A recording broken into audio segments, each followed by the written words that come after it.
Well, good afternoon and welcome to We the People Prepping. This is Dan. All right, let's have a little discussion about out-of-the-box thinking for home defense. And let me go into a little detail here. You know, most people, when they think about home defense, they're thinking about firearms and stuff like that. While those are great, there are other means to defend your home and repel an intruder or intruders. And let's talk a little bit about sound frequencies. Now, it's been proven that there are frequencies that in the low range, below 19 hertz, or below 1920 hertz, that can actually instill fear, anxiety, stuff like that in human beings. What this is an extremely low bass sound, and you need some good. Well, we have some extremely good PA speakers that have some killer bass to them. Okay, they were rather expensive, but they were well worth the investment. And these are outdoor concert speakers, and we have mixing boards. I owned a DJ service, so I had all this equipment. I have a amp head and mixing boards and control boards for lights and all that kind of stuff. All I had to do was buy a frequency modulator. Now we have these speakers. They're outdoor, like I said, so they're fine to be outside. We still have them encased in a box and outside. We use them we used them the last couple of years for our Halloween props and stuff. You can't see the speakers, so you don't know that they're there, and the boxes are kind of hidden underneath the house with a screen mesh in front of the skirting, so you can't see them. But what we were doing was for our Halloween displays, we played it at about 18 hertz. Okay, and we used the frequency modulator to get it there, and then we cranked it up. Now, normally the human ear can't hear anything below about 20 hertz. Okay, unless it's cranked up real high, and then you don't so much feel it or hear it as you feel it, and the vibrations have unusual effects on the human body. Like I said, you can instill fear, panic, and so forth. But people last year especially, I really kicked it in. People were about a half a block away walking toward our house, and they said as they were approaching our house, they got this feeling of distress, like they were panic. And the closer they got to the house, the deeper the fear set in on them, and that was the whole purpose of it, because we wanted them to have that sense of fear for our Halloween displays, because I have a tendency to go all out for Halloween. It's one of my favorite times. I love to scare people. But anyhow, this is what's known as infrasound. Okay, and it can play tricks on your eyes, because it compresses your corneas and stuff from the vibration.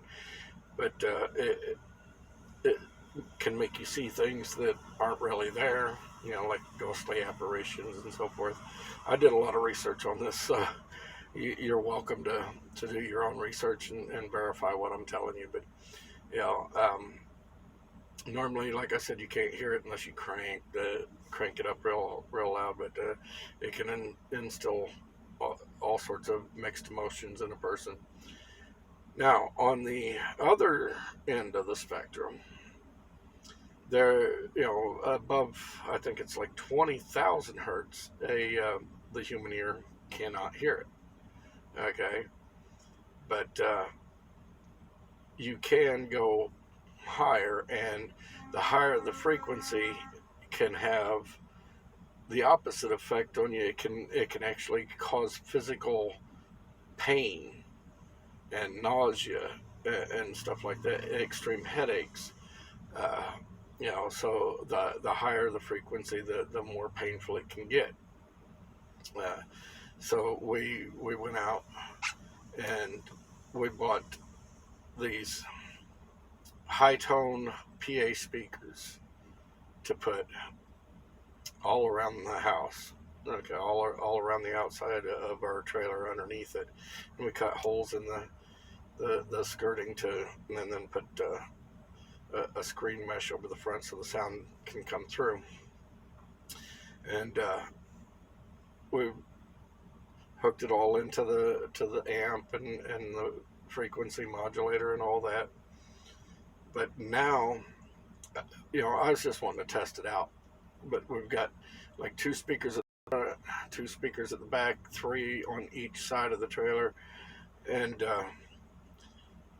what I did was, to test it out, you got to feel sorry for my brother-in-law, because he come walking up to the house, and I was wanting to test it out, so I cranked the frequency up real high and cranked the volume up on it, and he couldn't hear it.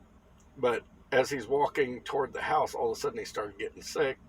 He wound up throwing up all in the driveway. It doubled him over.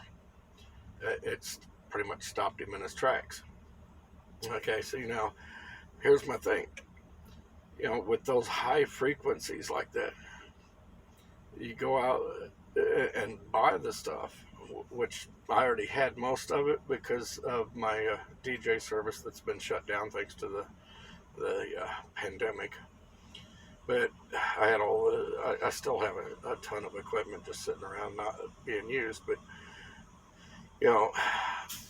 say that somebody is gonna try to break into my house or coming to attack my home. If I kick that on and do the same thing to them, I can stop them where they're at.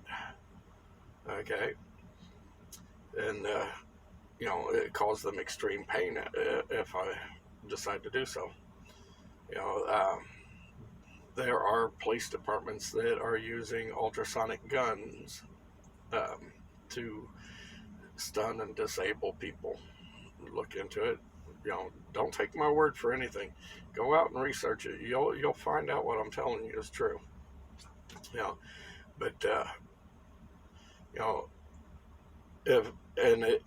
those ultrasonic guns that the police are using will stop an assailant. Okay, they cause extreme pain, nausea, and so forth.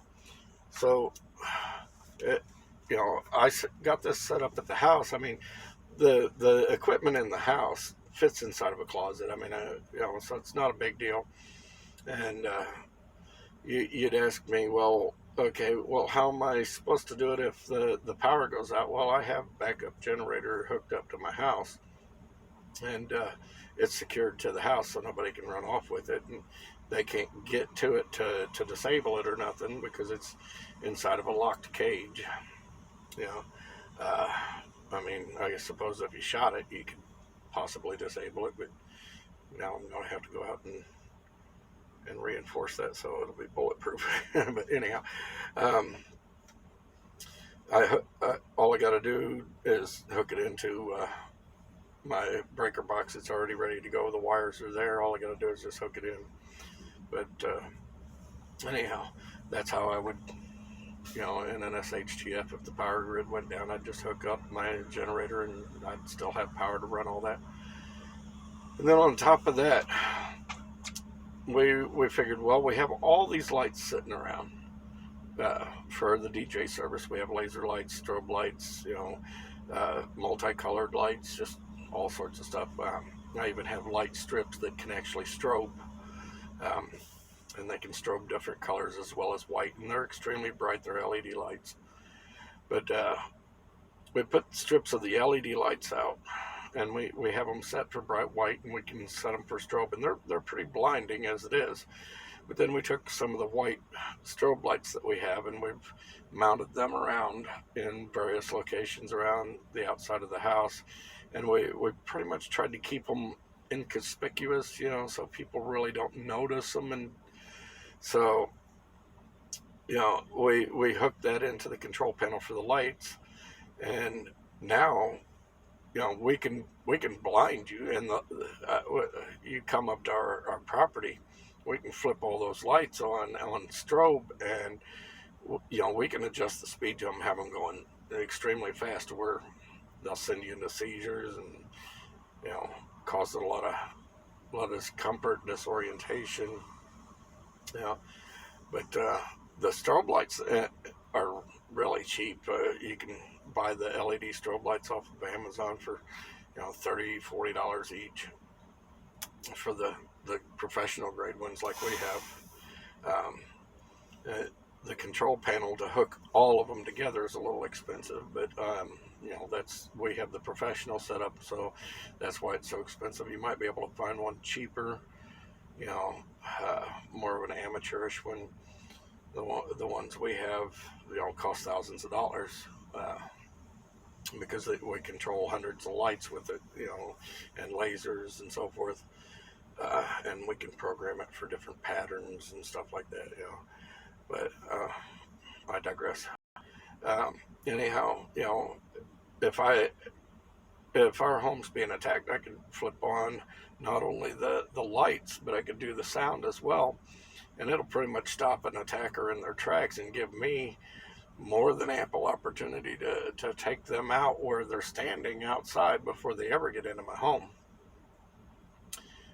I mean, I don't know how many of you have ever been to the club. I imagine a lot of you have been out clubbing at some point in your life, and you see how bright the lights are of a night in a club. I mean, when they start strobing and everything, and how hard it is to see in the club. Well, imagine that you're attacking my home in the middle of the night, and all of a sudden all these bright white strobe lights are kicking on and flashing at high speeds. Do you think you'd be able to see me, see my home even, or be able to shoot at me or anything? Odds are you wouldn't. Whereas I would be able to see you because I'm behind the lights looking out. You're in front of them looking in, so it's not going to blind me, but it will blind you. All it does is illuminate you so that I can take you out. Simple, these are just unusual ways that we've come up with to repel anybody that would try to attack our home. It was a little thinking outside the box, but I figured, okay, well, we were doing research for eerie, to make eerie stuff for Halloween, and we discovered the sounds that instill fear,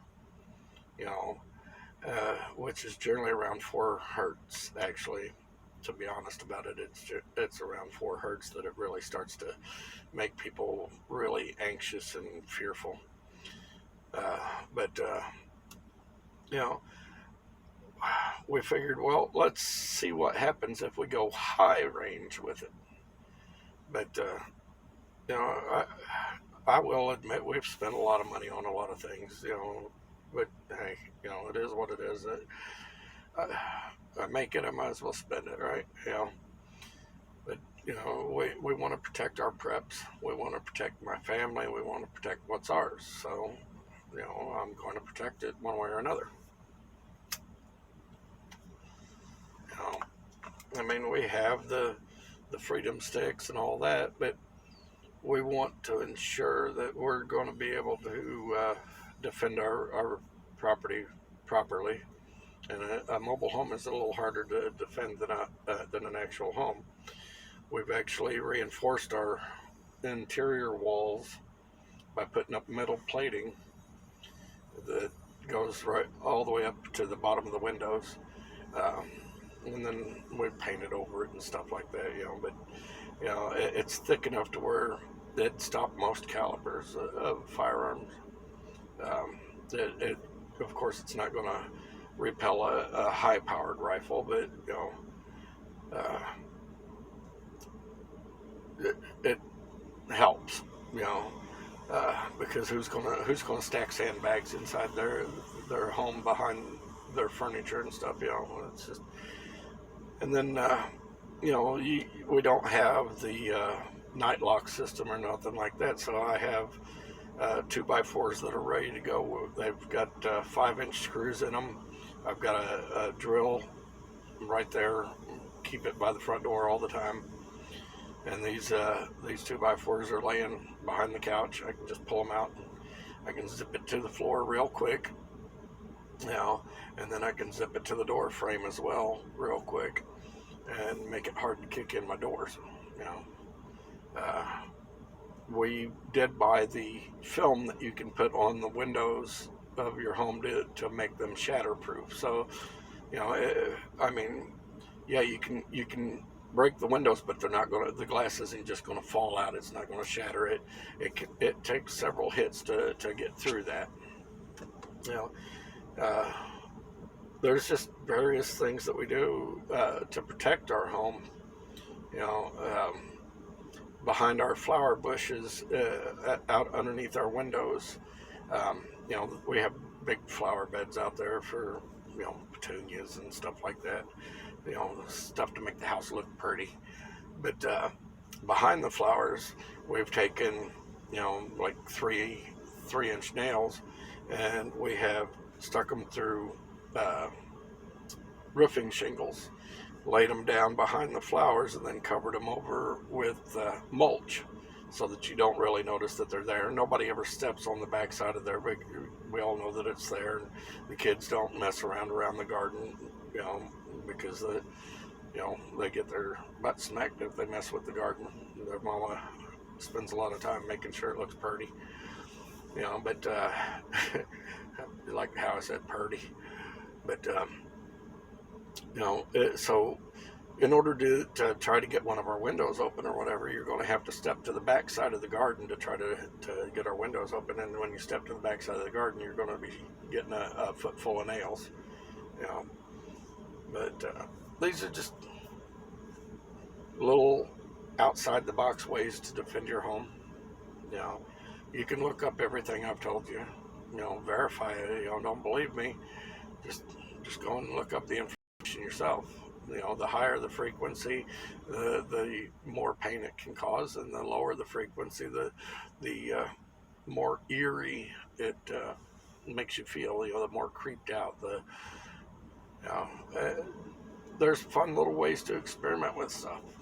You know, you know, it doesn't all have to be about firearms and stuff like that. I mean, just the lights and the sounds alone would give us enough time to be able to escape if there's a mob attack in our home.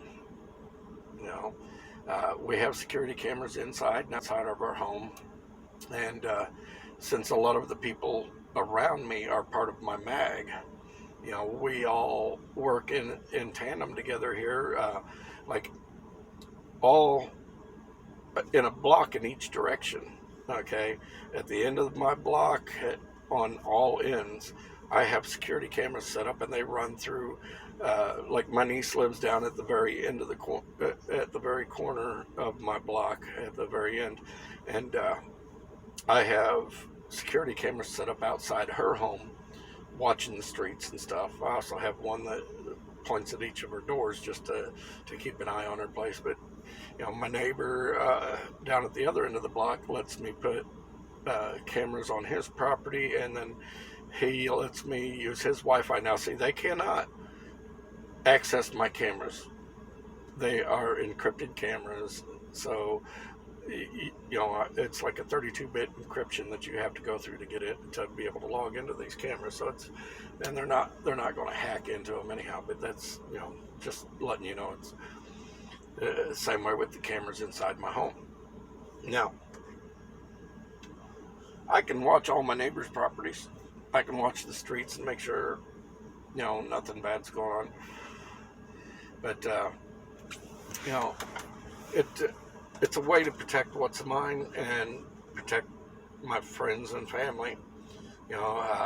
These cameras have the option. I pay for the option to be able to notify the police from the camera, and whichever camera I'm logged into, if I hit the panic button on it, it automatically will notify the police department to send a cruiser to that address. Okay, so like if somebody's trying to break into my niece's home and I see it on the camera, I can hit the panic button on it and the police will be dispatched to their home. Just like if I see somebody trying to break into my home when I'm not there, I can hit the panic button on that one, depending on what, and I can put in a different address for each camera. All the cameras that are at my house are, put in as my address. All the ones at my niece's house are logged in at her address. So the police will go to whatever cameras that I send.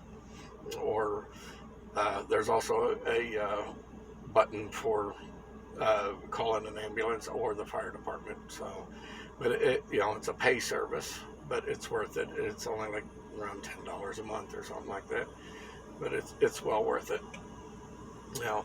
But I can set them to where they will notify me whenever there's activity.